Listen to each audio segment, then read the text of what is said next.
Labis na natataranta, natatakot, naprapraning ang administrasyon ni PBBM. Takot sila na magkaroon ng peace rally sa Bulacan. Anong ibig sabihin nito? Ay talagang naprapraning sila, natatakot. Talaga, silent martial law. Ito nga mga kababayan, bago natin ituloy ang video na ito, kung bago ka lang sa aking YouTube channel baka pwede makahingi ng like at subscribe at click mo na rin ang notification bell para updated ka sa aking nilalabas na bagong video. Salamat po. Magandang araw mga kaibigan. Pag-usapan natin ngayon ang isang bagay na labis na natataranta, natatakot, naprapraning ang administrasyon ni PBBM. So ano itong bagay na ito na kinakatakutan nila? Wala pong iba kundi ang mga maisog prayer rallies o peace rallies na isinasagawa ng kampo ni former President Duterte. Ang sentro ng kontrobersiya ngayon, yung plano na magsagawa ng peace rally sa Bulacan. Okay, so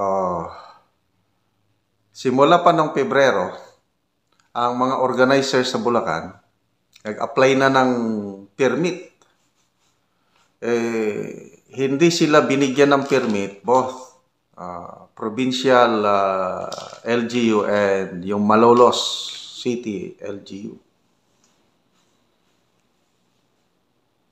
So bakit hindi bigyan ng permit? Peaceful assembly man yun. Yun na. Takot sila na magkaroon ng peace rally sa Bulacan. So ang ginawa ng mga organizers, naghanap ng private venue. Kasi ang batas natin, pag private venue yung gagamitin mo para sa isang assembly, peaceful assembly, hindi na kailangan ng permit sa LGU. Kailangan mo lang mag-coordinate sa LGU, sa kapulisan, gano'n. So, ginawa na rin yun. So, yung una, meron, parang industrial park, pumayag. Of course, may renta yun. May income ang industrial park sa private property. Pumayag na, ayos na, ba't kalaunan? Binawi dahil allegedly tinakot daw yung may-ari. So nagkaroon ng board resolution kasi takot na yung kumpanya baka pag-initan sila ng administration. Kaya binawi yung kasunduan. So ang mga organizers sa Bulacan, ang peace rally, naghanap ng panibagong venue at meron na namang pumayag. But then, bago lang, natakot na naman yung may-ari at nag-inform yung may-ari, pamangkin ata, doon sa organizer na may mga nakabonet daw na mga lalaki at tinatakot na matulad kayo sa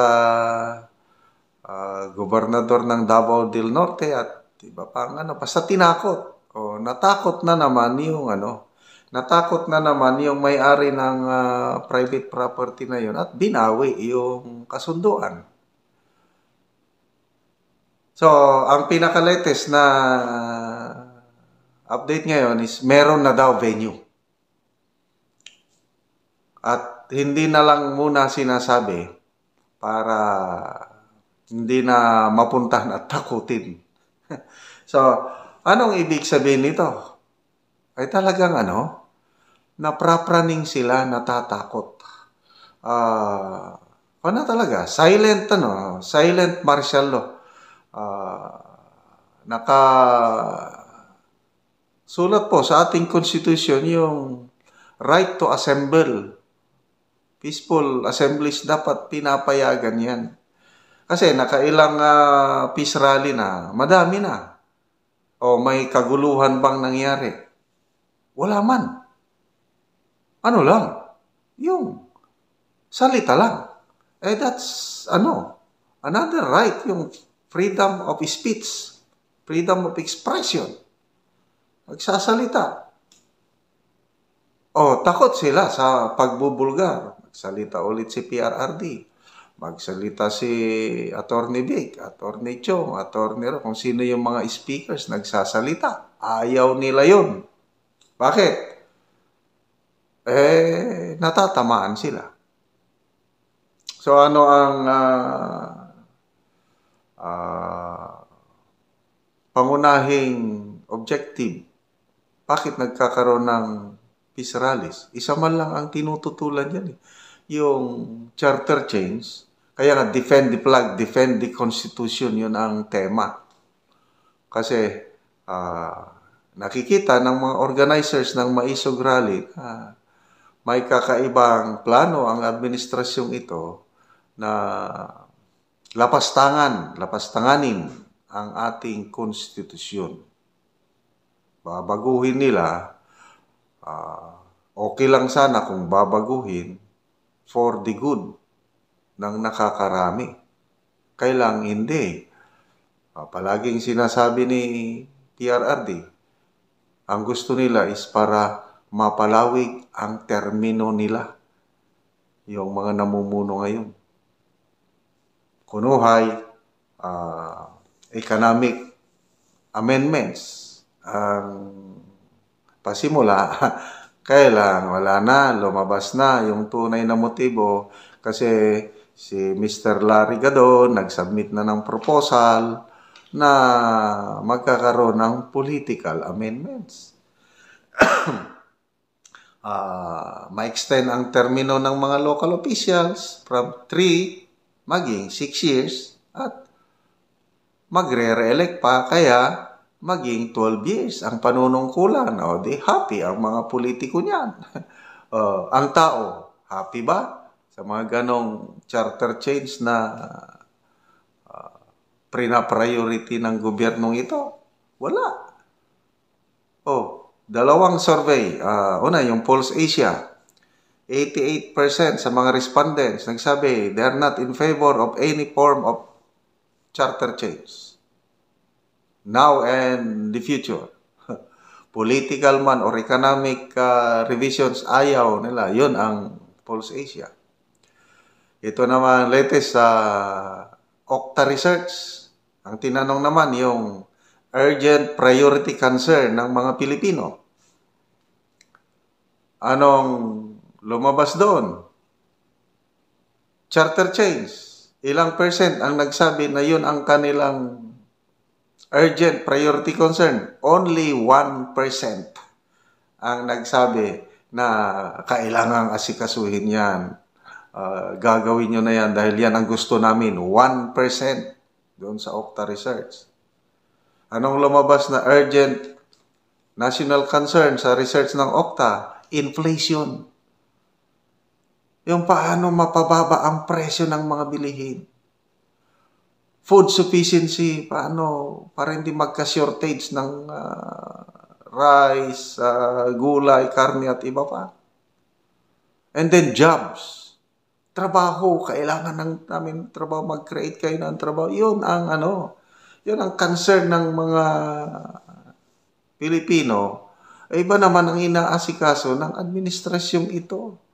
Kaya, nagkakaroon ng peace rally para lang magising ang taong bayan sa katotohanan na iba ang ginagawa ng administrasyong ito. Yun man lang.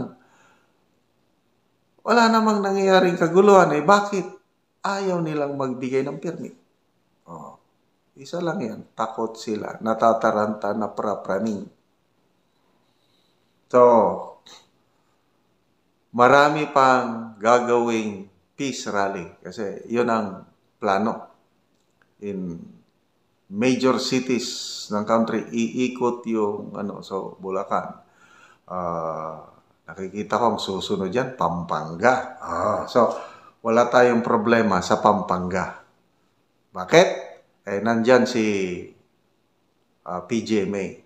Baluarte niya yan. Sigurado. Kailan siguro medyo later on na lang yan, inuuna nila ang mga iba pang cities na ano. So, kaabang-abang, I don't know, pakikomen na lang, ano ba yung date? I think pati date, hindi ata sinabi.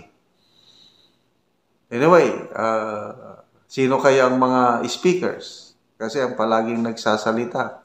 Importante, nandyan si PRRD. Of course, si Attorney Vic. Palagi yan, Attorney Glencio. So, sana may mga, mga added speakers para naman may bagong, kung sa may bagong putahe na ating matitikman o maririnig ang kanilang mga saloobin tungkol sa paano depensahan ang ating flag, ang ating konstitusyon, ang ating kalayaan. Kasi sa ginagawa ngayon, silent martial law. But then,